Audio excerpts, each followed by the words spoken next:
وإلى سائر الأنبياء والمرسلين والأولياء والصالحين وإلى مشايخنا الكرام إلى أهل إسنادنا وجميع المسلمين والمسلمات والمؤمنين ومن مشارق الأرض ومغاربها شر الله لهم الفاتحة. أعوذ بالله من الشيطان الرجيم. بسم الله الرحمن الرحيم. الحمد لله رب العالمين الرحمن الرحيم مالك يوم الدين إياك نعبد وإياك نستعين اهدنا الصراط المستقيم صراط الذين أنعمت عليهم غير المغضوب عليهم ولا الضالين. بسم الله الرحمن الرحيم. الحمد لله رب العالمين والصلاة والسلام على أشرف الأنبياء والمرسلين سيدنا محمد وعلى آله وصحبه أجمعين. اللهم يا عليم علمنا من علمك ما ترضى به منا ولا تؤاخذنا مما تعلمه به منا.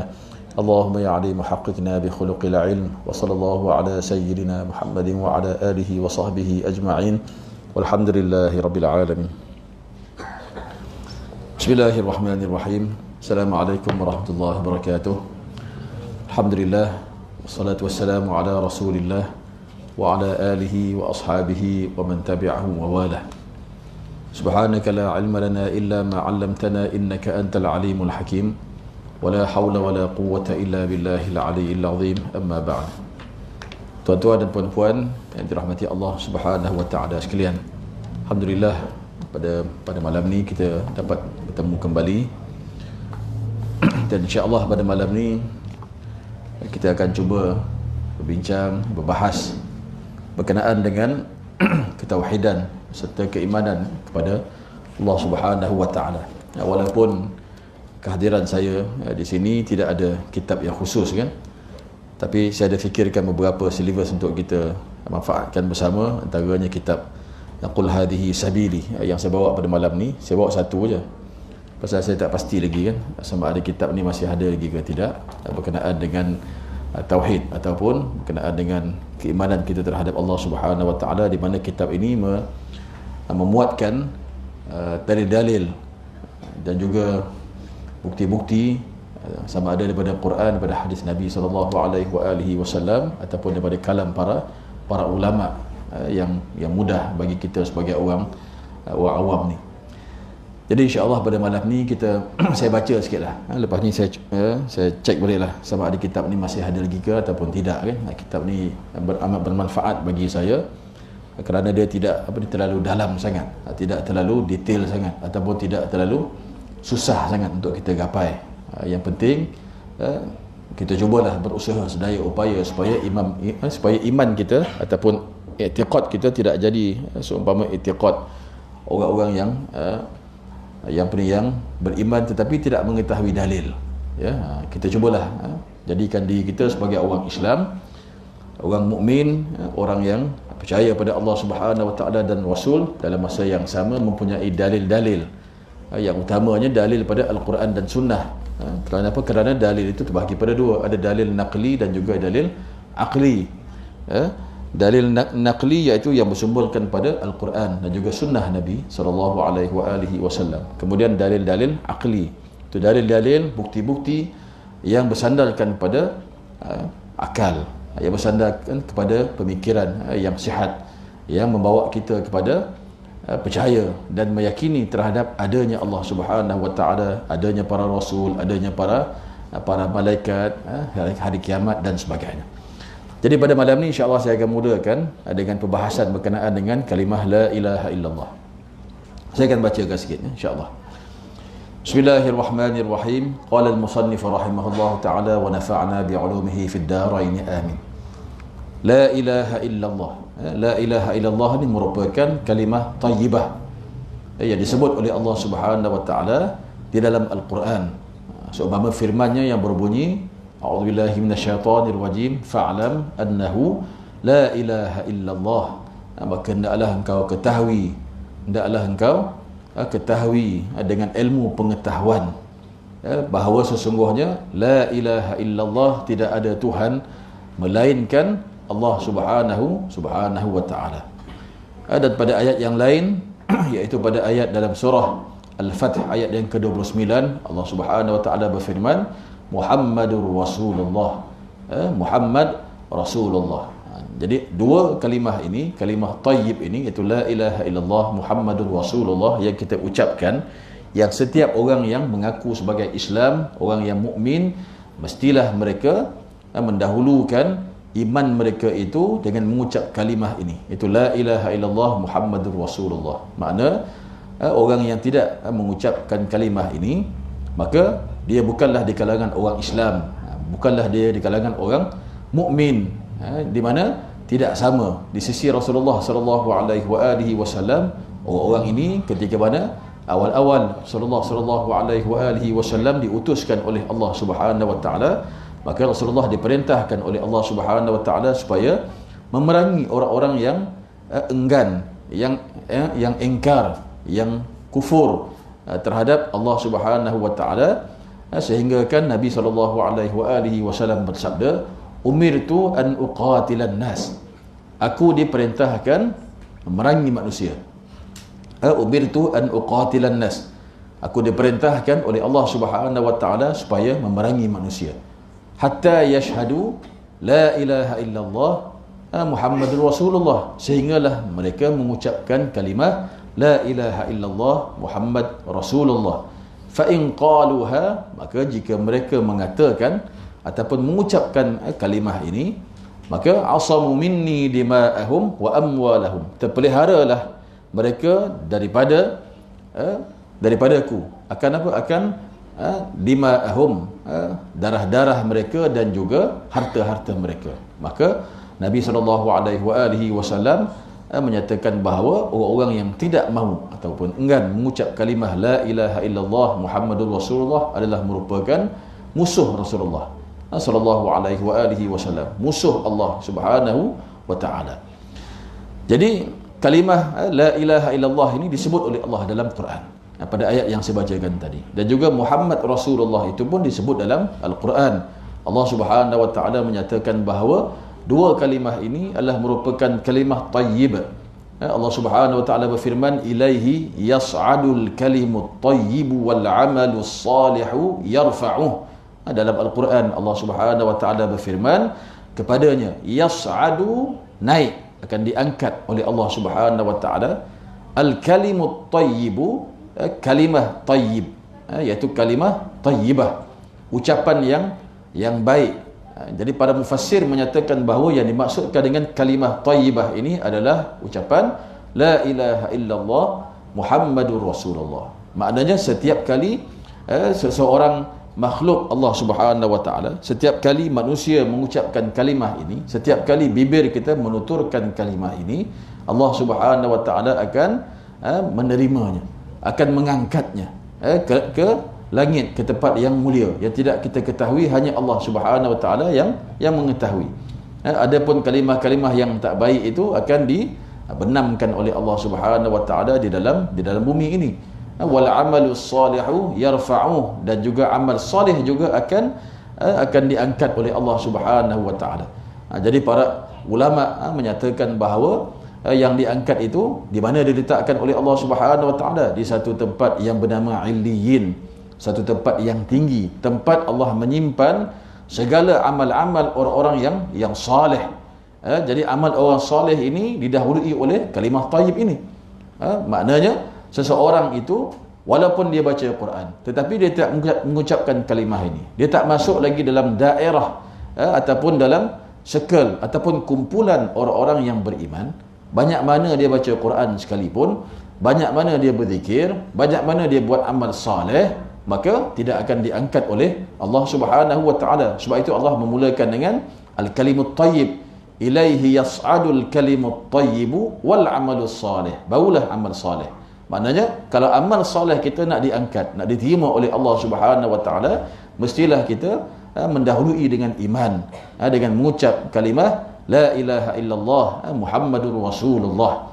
Walaupun sejahat mana kita pun, banyak mana maksiat kita pun, tetapi jikalau kita beriman dengan mengucapkan kalimah ini, maka amal soleh kita yang kita lakukan walaupun sedikit akan diangkat oleh Allah Subhanahu wa taala di sisinya, yang dinyatakan oleh para ulama di satu tempat yang bernama Illiyin, yang bersebelahan dengan syurga Allah Subhanahu wa taala. Jadi dua kalimah ini terdapat dalam Quran. Allah Subhanahu wa taala memerintahkan kita supaya belajar berkenaan dengan hakikat kalimah ini.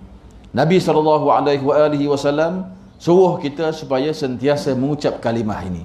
Kerana kita tak tahu, iman kita ni berbolak-balik, hati kita ni berbolak-balik. Sekejap iman kita tinggi pada Allah Subhanahu Wa Taala, sekejap iman kita kurang sikit. Macam mana kita nak tahu iman kita kuat dengan Allah Subhanahu Wa Taala? Melihat pada amal zahir kita. Banyak kita baca Quran, banyak kita berzikir, banyak kita salat, banyak kita menyebut nama Allah Subhanahu Wa Taala. Jadi ketika itu iman kita kuat. Ada masa-masa kita lalai, kita letih, kita lesu, kita malas dan sebagainya. Itu iman kita tak kuat. Apatah lagi ketika mana kita melakukan perkara-perkara maksiat yang dimurkai oleh Allah Subhanahu Wa Taala, ketika itu iman kita dicabut oleh Allah Subhanahu Wa Taala. Seumpama hadis Nabi SAW, la yu'minu zani hina yuzni wa la yu'minu sariqu hina yasraqu. Tidak beriman seseorang ketika mana dia berzina. Tidak beriman seseorang ketika dia melakukan perbuatan mencuri.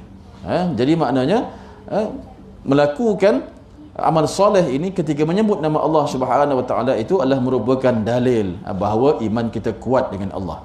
Ketika kita mendengar dalam Al-Quran Allah Subhanahu Wa Taala menyebut sifat orang-orang yang iman dia kuat di sisi Allah Subhanahu Wa Taala, bila dia dengar orang baca Quran, maka dia punya hati dia bergetar. Bila dengar nama Allah Subhanahu Wa Taala, hati dia bergetar. Timbul rasa takut, timbul rasa hormat pada Allah, timbul rasa gerun pada Allah Subhanahu Wa Taala. Jadi kalau ada masa-masa begitu, ketika menyebut nama Allah, tiba-tiba kita rasa takut. Jadi iman kita ketika itu kuat. Apatah lagi ketika mana dibacakan ayat-ayat Allah Subhanahu Wa Taala, kita mendengar bacaan-bacaan Al-Quran, maka bertambah keimanan kita, bertambah yakin kita, bertambah i'tiqad kita, keyakinan kita terhadap Allah Subhanahu Wa Taala.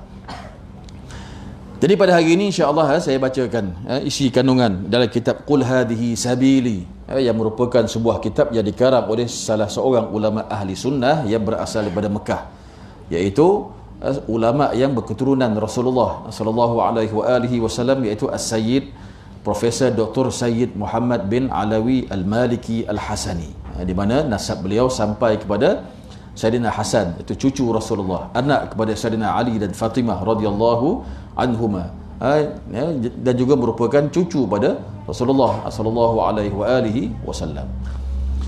La ilaha illallah, tiada Tuhan melainkan Allah.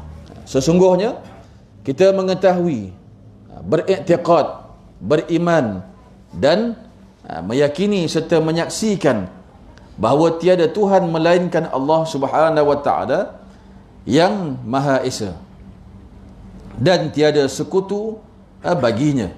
Jadi maknanya kita mengetahui, alhamdulillah, kita telah dikurniakan dengan pengetahuan ke dalam basirah kita, ke dalam mata hati kita, sehingga kan Allah Subhanahu Wa Taala mengurniakan pada kita iman, percaya kepada Allah, percaya bahawa diri kita ni Tuhan yang menciptakan, percaya bahawa alam ini Allah yang menciptakan. Alhamdulillah, bukan semua orang mendapat nikmat ini. Ada orang tidak percaya Allah yang menciptakan mereka. Mereka percaya berhala-berhala yang mencipta mereka. Mereka percaya pada Tuhan juga, tetapi Tuhan mereka itu tak sama seperti yang kita imani. Mereka percaya Tuhan yang terdiri daripada tiga, iaitu Tuhan bapa, Tuhan emak dan Tuhan anak. Tapi tak tahu mana satu yang menjadikan mereka. Itu persoalan yang perlu mereka jawab, kan? Jadi adapun kita sebagai orang Islam, sebagai orang mukmin, meyakini bahawa yang menciptakan kita adalah Allah yang Maha Esa. Seumpama yang dipersoalkan oleh orang-orang musyrik pada zaman Rasulullah sallallahu alaihi wasallam, kerana mereka bertahun-tahun, berpuluh tahun, beratus tahun meyakini bahawa yang menciptakan mereka, menciptakan nenek moyang mereka adalah berhala-berhala mereka yang diberi nama dengan nama-nama seumpama nama Lata, Uzza dan sebagainya, Bahirah, Saibah dan sebagainya. Jadi maknanya mereka beriman, mereka beriktikad bahawa yang menciptakan mereka itu adalah berhala-berhala yang dicipta ataupun ditempa oleh datuk nenek moyang mereka. Jadi kemudian Allah Subhanahu wa taala memberikan petunjuk pada Rasul kita sallallahu alaihi wasallam setelah Rasulullah sallallahu alaihi wasallam berkhalwat, mencari-cari siapakah yang menjadikan baginda. Rasulullah berkhalwat di Gua Hira selama bermalam-malam, berhari-hari Rasulullah berkhalwat di Gua Hira, sehingga kan ketika mana Rasulullah sallallahu alaihi wasallam berkhalwat, turunnya utusan Allah Subhanahu wa taala iaitu Jibril alaihi salam memberikan petunjuk pada Nabi kita sallallahu alaihi wasallam bahawa yang menciptakan baginda adalah Allah Subhanahu wa taala yang Maha menciptakan. Jadi kita saling mengetahui ataupun sama kita maklumi bahawa ayat yang pertama yang diturunkan pada Rasulullah sallallahu alaihi wasallam adalah ayat Iqra. Bismi rabbikal ladzi khalaq. Cara Allah memperkenalkan dirinya melalui utusan iaitu Jibril alaihi salam, iaitu Allah memerintahkan Rasulullah supaya Iqra. Rasulullah tak suruh, Allah tak mulakan dengan ayat ataupun dengan suatu perkataan yang berbunyi selain pada Iqra. Contohnya i'lam ataupun kalimah-kalimah yang lain. Tapi Allah Subhanahu wa taala mulakan dengan Iqra, yang kita terjemahkan dengan maksud bacalah. Bacalah. Bismi rabbikal ladzi khalaq, dengan nama Tuhanmu al-khalaq, khalaq yang Maha menciptakan. Maksudnya Allah Subhanahu wa taala memerintahkan Rasulullah sallallahu alaihi wasallam supaya mengkaji, membaca, dan itulah yang diperintahkan oleh Allah. Apa yang diperintahkan oleh Allah kepada Nabi juga diperintahkan kepada kita. Kerana apa? Kerana dalam kaedah menyatakan bahawa sesuatu arahan yang turun pada Rasulullah sallallahu alaihi wasallam adalah juga merupakan arahan kepada umat Nabi sallallahu alaihi wasallam. Jadi Allah memerintahkan Rasulullah baca. Kalau Allah memerintahkan Rasulullah supaya membaca, apatah lagi kita sebagai umat Nabi Muhammad sallallahu alaihi wasallam. Dia tak boleh agak-agak. Jadi apa yang kita perlu baca, apa yang perlu kita kaji. Jadi sebagai orang Islam, yang pertama kita perlu baca dan perlu kaji adalah Al-Quran. Kerana apa? Kerana itu adalah merupakan sumber pengetahuan kita yang paling utama. La ya'tihil batilu min baini yadayhi wala min khalfihi tanzilun min hakimin hamid. Al-Quran itu tidak ada di dalamnya itu sebarang kebatilan, sama ada di depannya ataupun di belakangnya, yang diturunkan oleh Allah Subhanahu wa taala yang Maha terpuji, yang Maha bijaksana. Jadi Al-Quran adalah merupakan sumber pengetahuan kita yang paling utama. Yang paling utama. Tetapi Allah Subhanahu wa taala tidak memerintahkan baca saja. Allah memperkenalkan pula dirinya, Allazi khalaq, yang Maha menciptakan engkau wahai Muhammad sallallahu alaihi wasallam. Allah Subhanahu wa taala berfirman dalam surah Ad-Duha, wa wajadaka dhallan fahda. Allah Subhanahu wa taala telah mendapati engkau wahai Muhammad. Dhalla itu mencari-cari. Siapakah Tuhan? Siapakah pencipta kamu? Fahada, maka Allah Subhanahu wa taala memberikan petunjuk pada engkau wahai Muhammad sehingga engkau mengetahui bahawa yang menciptakan engkau, menciptakan makhluk, menciptakan alam ini adalah Allah Subhanahu wa taala. Sebab itu ketika mana Rasulullah sallallahu alaihi wasallam berada pada kelompok jahiliyah, maka orang-orang jahiliyah ni ketika mana mereka mengetahui bahawa Nabi mengaku sebagai utusan Allah Subhanahu wa taala, maka mereka mencabar Rasulullah. Bagaimanakah bentuk Tuhan kau itu wahai Muhammad? Adapun kami ini nampak Tuhan kami ada di sekeliling Kaabah, sehingga diriwayatkan ada 360 berhala di sekeliling Kaabah pada zaman jahiliyah. Maka mereka bertanya pada Rasulullah, bagaimanakah bentuknya Tuhan engkau wahai Muhammad? Am min fiddatin huwa am min nuhasin huwa am min dhahabin huwa? Adakah dia daripada perak, ataupun adakah Tuhan engkau itu daripada tembaga? Adakah Tuhan engkau itu dicipta ataupun dia punya bentuknya itu daripada emas? Maka Nabi SAW tidak menjawab, sehinggalah turun ayat Qul huwallahu ahad. Katakan wahai Muhammad, Tuhan itu adalah Allah namanya. Ahad yang esa sifatnya. Allahus Samad, Allah yang merupakan satu zat tempat seseorang makhluk itu meminta pada Allah. Lam yalid wa lam yulad, yang tidak beranak dan tidak diperanakkan. Walam yakul lahu kufuwan ahad, dan tidak ada sesuatu pun yang sekufu, yang seumpama dengan Allah subhanahu wa ta'ala. Jadi maknanya ayat itu pendek yang kita baca surah Al-Ikhlas, tetapi ia adalah merupakan suatu dalil, suatu pegangan kita, suatu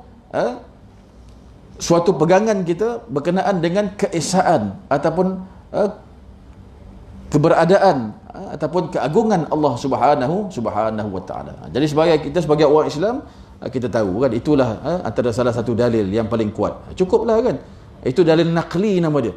Adapun dalil yang lain, contohnya dalil berkenaan dengan akal. Akal tidak boleh nak terima bahawa yang menciptakan kita adalah berhala-berhala. Pasal apa? Berhala itu pun ada penciptanya. Bagaimana yang dicipta boleh mencipta? Itu satu. Kemudian langit ini ataupun bumi ini mustahil terjadi dengan sendirinya. Tak ada suatu benda yang jadi sendiri. Surau ni pun, surau An-Nur ni, tak ada berani orang cakap surau ni tiba-tiba jadi. Mestilah ada kontraktornya, mestilah ada orang yang membenanya, dan sebagainya. Kemudian kita, anak-anak kita, kawan-kawan kita, pasti ada di sana perkahwinan yang berlaku antara seorang lelaki dan perempuan, sehingga adanya kita. Maknanya semuanya itu ada asbab dia. Apatah lagi langit ini, bumi ini yang besar ni, tentulah ada penciptanya. Mana akal tak boleh nak terima bahawa semua ini berlaku ataupun terjadi dengan sendirinya.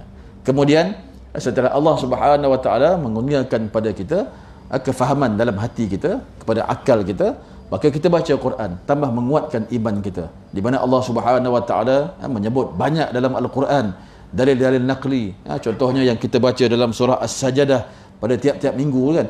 Allahul ladzi khalaqas samawati wal ard wa ma bainahuma fi 6 ayyam thumma istawa 'alal 'arsy ma lakum min dunihi min waliyyin wala syafi' afala tatadhakkarun. Allah yang mencipta langit dan juga bumi fi 6 ayyam, dalam masa 6 hari sahaja. 6 hari. Allah berhak, Allah berkuasa menciptakan alam ni dalam masa sehari. Tapi Allah Subhanahu Wa Taala menyebut 6 itu. Kerana apa? Ada rahsia pada 6 tersebut. 6 ni pun bukannya calang-calang. Menciptakan bumi ni lah, lautan, mencipta langit. Kita nak cipta geban ayam pun memakan masa berbulan-bulan. Buat apa ni seminggu, roboh pula. Bina balik. Nak bina rak pokok pun bergaduh-gaduh laki bini kan, bukan senang nak buat. Apatah lagi mencipta alam ni, mencipta langit, mencipta bumi, mencipta lautan dan sebagainya. Jadi kita sebagai orang Islam, setelah kita memikirkan dengan akal kita, ada pula ayat-ayat Al-Quran yang kita mengetahui, yang kita belajar, yang kita pegang, akan menambahkan keimanan kita terhadap Allah Subhanahu Wa Taala. Itulah yang kita usahakan. Kita beriman pada Allah, kita cari sebanyak mungkin dari dalil daripada Al-Quran dan juga hadis-hadis Nabi SAW yang banyak dikumpulkan oleh para ulama ahli sunnah wal jamaah. Antaranya salah satu kitabnya ialah kitab yang saya bacakan ni ya. Maknanya ialah tiada yang disembah dengan sebenar-benarnya, tiada yang diperlukan, tiada yang diharapkan melainkan Allah yang Maha Esa dan tiada sekutu baginya. Sebab itu jikalau hati kita dipandu oleh Allah Subhanahu Wa Taala, ya. Kerana apa? Kerana akal kita ni ada hadnya. Kita jangan berfikir terlalu banyak sangat. Jangan sampai pula kita berfikir tertipu dengan lintasan-lintasan yang dibuat ataupun yang ditiup oleh syaitan kepada dalam telinga kita ataupun dalam hati kita. Lintasan-lintasan banyak. Seumpamanya lintasan-lintasan, betul Allah menciptakan kamu, dia kata. Siapa yang menciptakan? Allah, kata. Itu lintasan-lintasan tu kan. Jadi Nabi SAW bersabda, ma khatara bibalika fallahu mukhalafun ala dhalika. Ya, apa yang terlintas di hati engkau, maka Allah bersalahan dengan apa yang dilintasi oleh hati engkau tersebut. Jadi akal kita ni ada had yang kita boleh fikir. Yang ada had yang kita boleh fikir. Jangan ikutkan sangat akal ni, kerana dia akan menyebabkan kita sesat. Imam Syafi'i radhiyallahu taala anhu menyatakan, inna lil aqli haddun yantahi ilaihi kama anna lil basari haddun yantahi ilaihi. Sesungguhnya akal itu ada had yang kita boleh berfikir. Seumpama mata kita ada had kita boleh melihat, kata Imam Syafi'i radhiyallahu taala anhu. Jadi sebab itu jangan banyak sangat berfikir. Kita dah yakin, dah beriman dengan Allah Subhanahu wa taala, kita cari pula dalil pada Al-Quran, dengan dasar keimanan kita pada Allah Subhanahu wa taala dan imannya kita kepada Al-Quran, kita jaga iman kita tersebut dengan apa?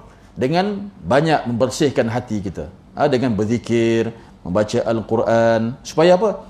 Supaya dengan barakah zikir yang kita ucapkan, dengan barakah Al-Quran yang kita baca, Allah Subhanahu wa taala akan memandu hati kita dan menjauhkan kita daripada syaitan alaihi laknatullah. Kerana apa? Kerana orang-orang yang lalai daripada Allah Subhanahu wa taala, maka dia akan dimasuki oleh syaitan. Jangan kita anggap orang yang dirasuk oleh syaitan itu orang yang histeria.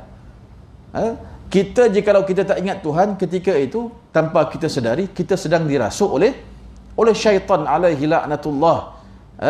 Fa'ansahu syaitan fa'ansahum zikrallah. Maka kita ni dirasuk oleh syaitan alaihi laknatullah, maka sehingga menyebabkan kita terlalai daripada menyebut atau berzikir, menyebut nama Allah Subhanahu wa taala.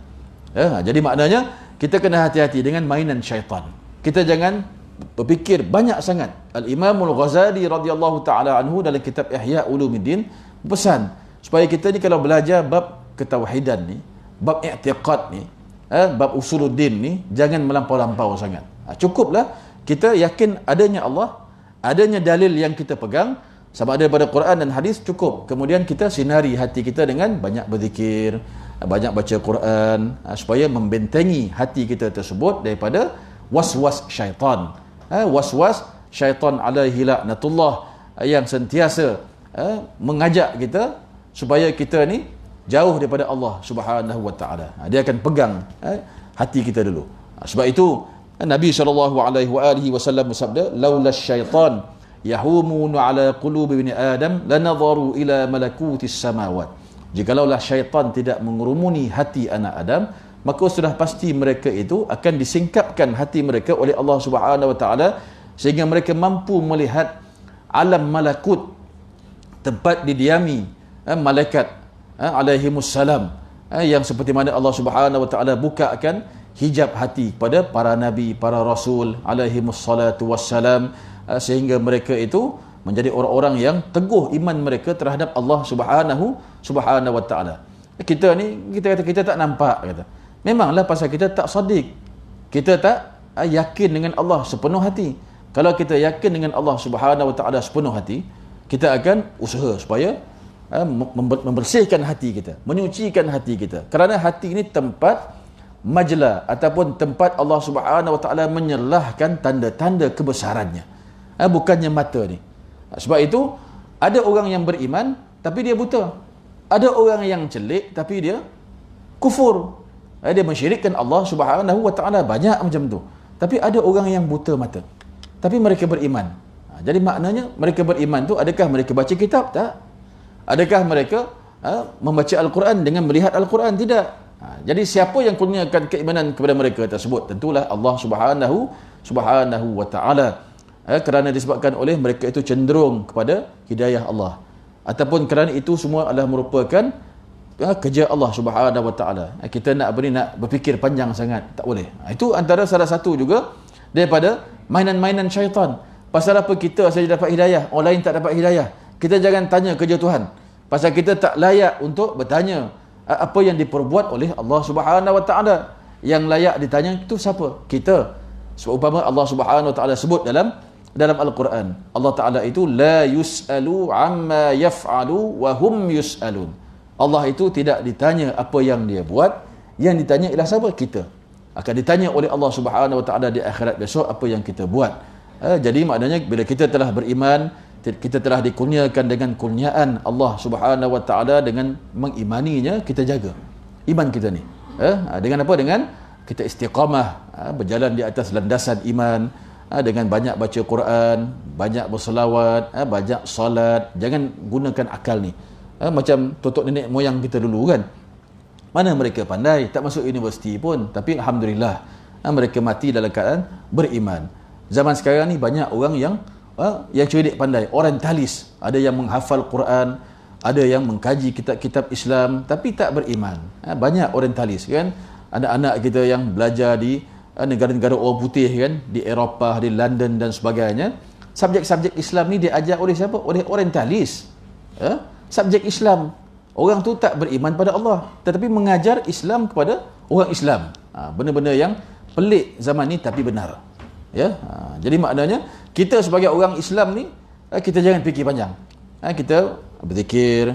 Sebab itu pentingnya ilmu tasawuf.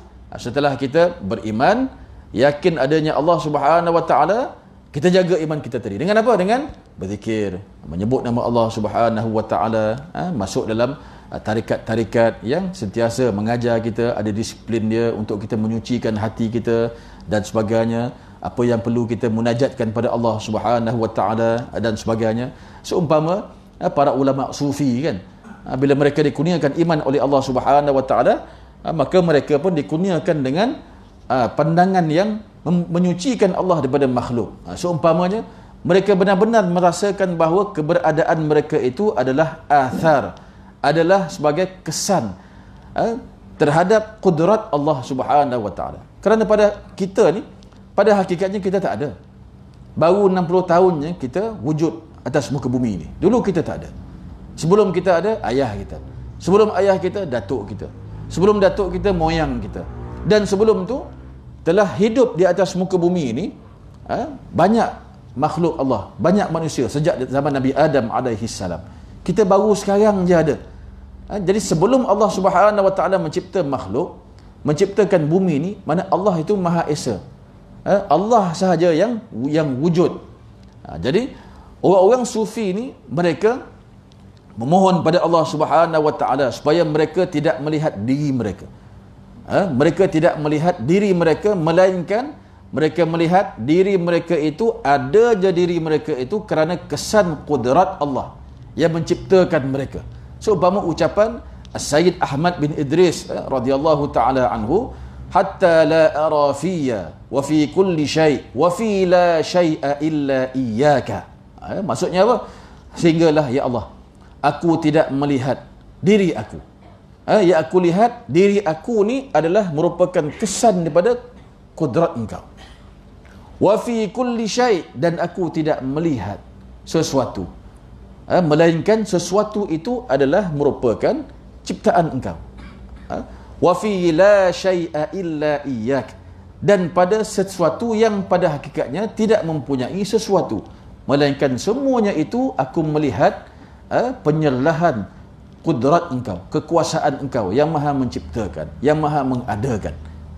Itu munajat orang-orang sufi, orang-orang yang dikurniakan taufik pada mereka oleh Allah Subhanahu wa taala dengan ilham yang luar biasa, yang diperturunkan pula kepada anak-anak murid mereka untuk tujuannya memelihara akidah kita, supaya kita sentiasa terselamat daripada was-was syaitan alaihi la'natullah. Maknanya ialah tiada yang disembah dengan sebenar-benarnya, tiada yang diperlukan, tiada yang diharapkan, melainkan Allah yang Maha Esa, dan tiada sekutu baginya. Dan tiada sekutu baginya. Jangan kita anggap sekutu ini hanya ketika mana kita melihat orang menyembah berhala. Antara salah satu perkara menyekutukan Allah Subhanahu wa taala ialah menyamakan Allah dengan makhluk. Seumpama beriktikad Allah itu ada tangan seumpama makhluk, Allah itu ada wajah seumpama makhluk. Sebab itu para ulama menyatakan, man wasafallah biwasfiin man wasafallah biwasfin min sifatil bashar fahuwa kufrun. Barang siapa yang menyifatkan Allah itu dengan salah satu sifat kemanusiaan, maka hukum dia kufur. Kerana apa? Kerana Allah yang menciptakan tidak sama dengan yang diciptakan. Bagaimana pula kita boleh kata yang diciptakan itu sama dengan yang menciptakan? Contohnya lah kereta kan. Kita kata siapa buat kereta ni? Kereta juga kita kata. Jadi tak boleh terima di akal. Begitulah ulama ahli sunnah menyatakan bahawa yang menciptakan itu tidak boleh sama dengan yang diciptakan.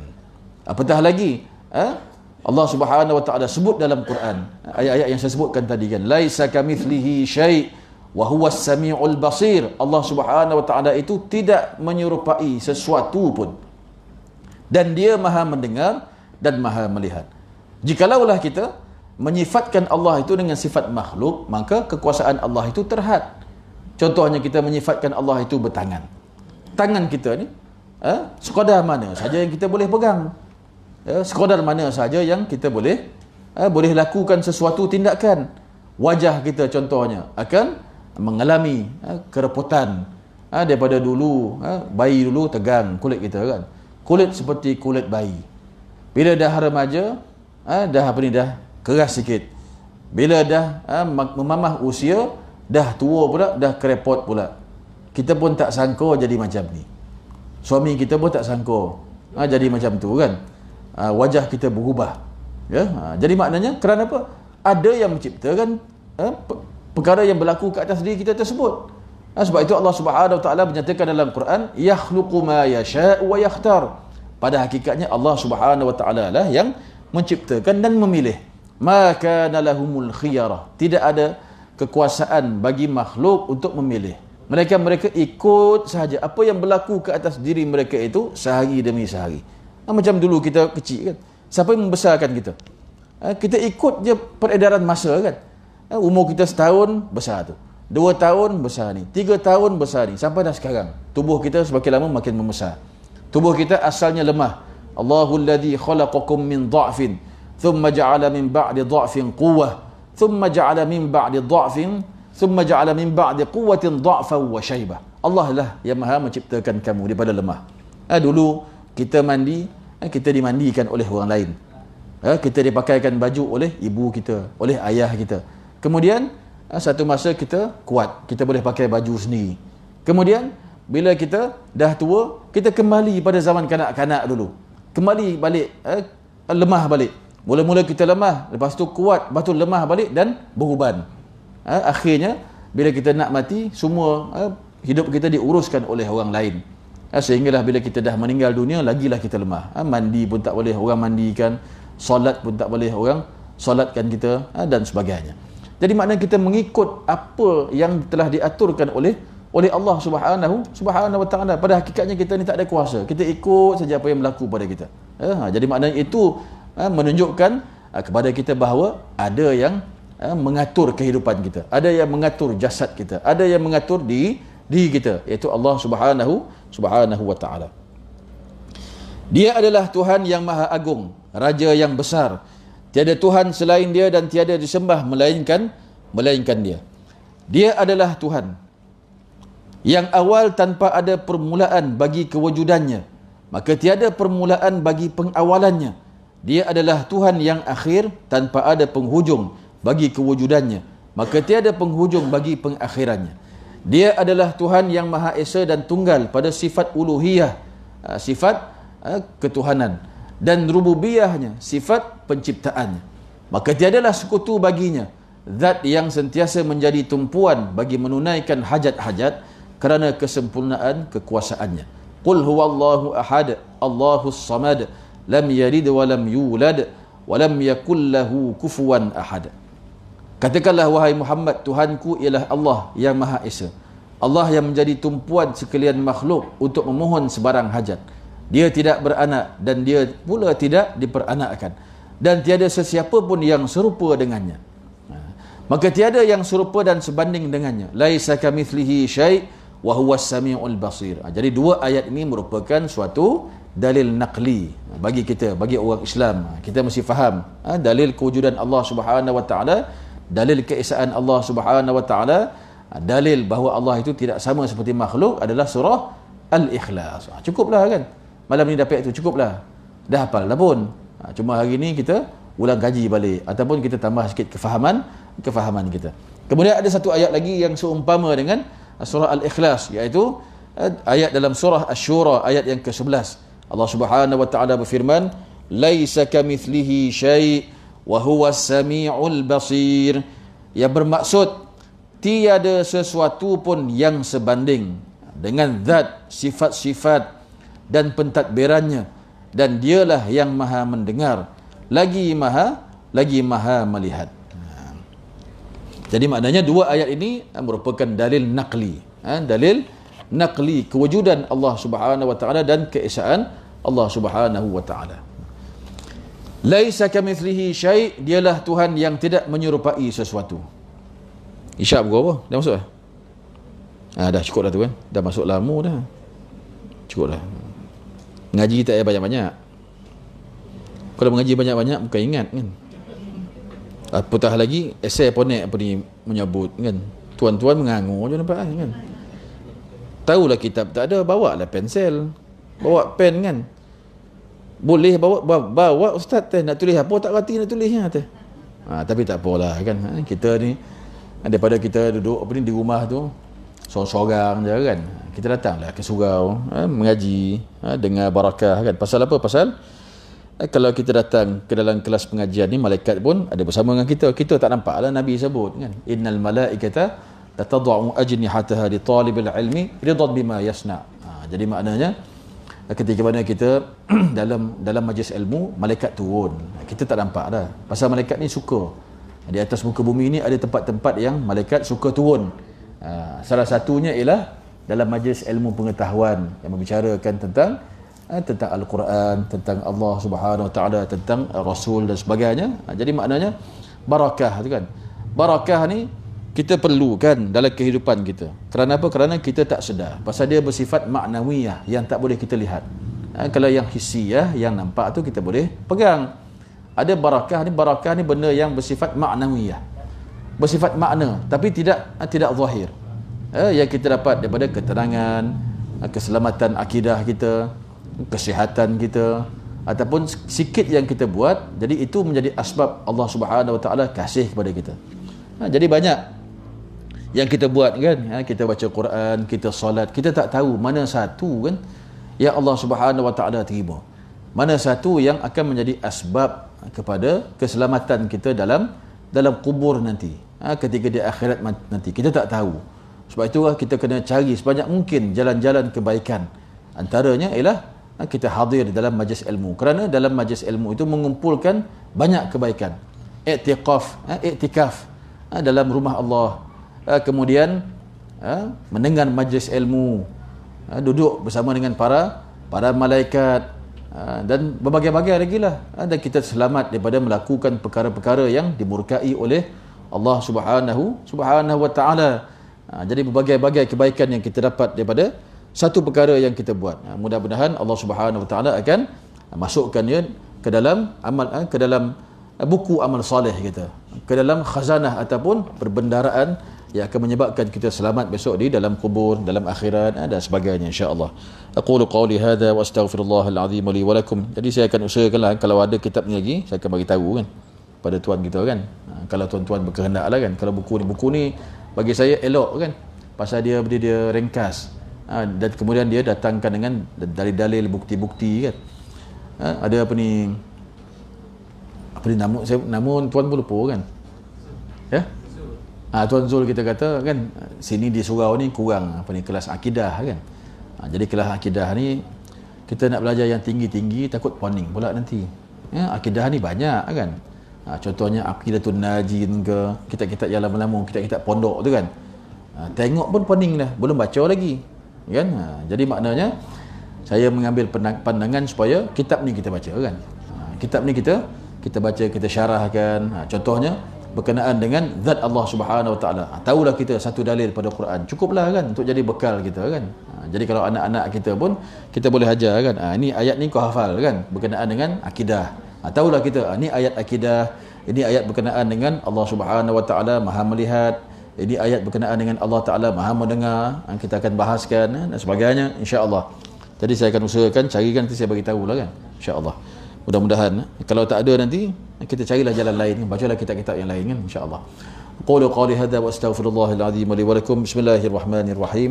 الحمد لله رب العالمين والصلاة والسلام على أشرف الأنبياء والمرسلين سيدنا محمد وعلى آله وصحبه أجمعين. اللهم ربنا تقبل منا ولا ترد عنا يا كريم. اللهم اشفعنا بشفاعة القرآن وبشفاعة نبيك سيدنا محمد صلى الله عليه وسلم شفاعة يدركها نفعها في يوم الموقف العظيم. اللهم اجعل آخر كلامنا في الدنيا عند انتهاء آجالنا قول لا إله إلا الله محمد رسول الله. وصلى الله على سيدنا محمد وعلى آله وصحبه أجمعين. سبحان ربك رب العزة عما يصفون وسلام على المرسلين والحمد لله رب العالمين. تقبل الله.